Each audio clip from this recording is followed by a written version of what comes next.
మన ఈ సినిమా నేను మళ్ళీ ఒకసారి ఆచార్య సినిమా నుంచి వస్తానా అంటే నేను కొట్రల శివ గారు ఆచార్య సినిమా ఏదో మిస్టేక్ వల్ల పోయింది అనుకున్నా కానీ మన జూనియర్ ఎన్టీఆర్ గారి హైప్ ఆయన యాక్టింగ్ సినిమా పరంగా వస్తే ఆయన దేవర సినిమా గురించి చెప్తానా సినిమాలో ఆయన ఎన్టీఆర్ ఫస్ట్ ఎన్టీఆర్ గురించి చెప్తా ఆయన డాన్స్ అయినా ఆయన యాక్టింగ్ అయినా ఆయన స్టైల్ అయినా వేరే వేరే లెవెల్ ఆయన ఫైటింగ్ సీన్స్ మాత్రం సూపర్ సూపర్ చింపేసాడు కానీ స్టోరీ పరంగా నా ఫస్ట్ హాఫ్ డల్ ఉంటాను సెకండ్ హాఫ్ అరే అందుకున్నది రాలోపే సినిమానే అయిపోతానా అసలు హీరో ఆచార్య 2 పక్క రావాలన్నా రెండోది రావాలని కోరుకుంటున్నాం. ఆచార్య 2 రావాలి.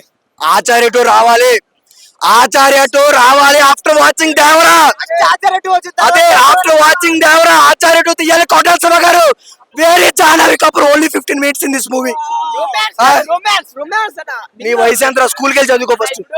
రొమాన్స్ అంటే రొమాన్స్ సినిమా కిస్సు లేదు 15 నిమిషాలు చూపిస్తాడు హీరోయిన్ కిస్ కాదురా నువ్వు బస్ ఎక్కి స్కూల్కి వెళ్ళాలి ఫస్ట్. చెప్తాను కదా జాహ్నవి కపూర్ నువ్వు కేవలం 15 నిమిషాలే కనిపించవు 15 నిమిషాలే కనిపించవు సినిమాలోని. కొరమీను సాంగ్ ఏమైపోయింది సినిమాలో లేదు. ఫ్యాన్స్ అట్ అవుతారు.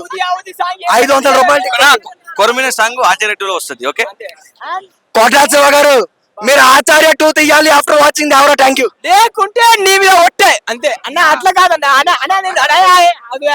అట్లా కాదన్న హీరోయిన్ అన్నప్పుడు ఒక గంట 2 గంటలు చూపిస్తారు క్లైమాక్స్ లో పెట్టేసి ఒక చుట్టమల్లే సాంగ్ ఆ దావుది సాంగ్ ఎట్టిపోయింది అది ఇన్స్టాగ్రామ్ లో ఉడుతాను కానీ నా సినిమాలో ఉడతలేదు నాకు అదే నచ్చలే. అండ్ ఇంకోటి ఏంటంటే నాకు ఇంకోటి ఏంటంటే నాకు అనిపించింది ఏంటంటే మన ఎన్టీఆర్ అన్న యాక్టింగ్ మాత్రం ఫిదా సూపర్. ఆయన యాక్టింగ్ మాత్రం హీరో తీసాడు.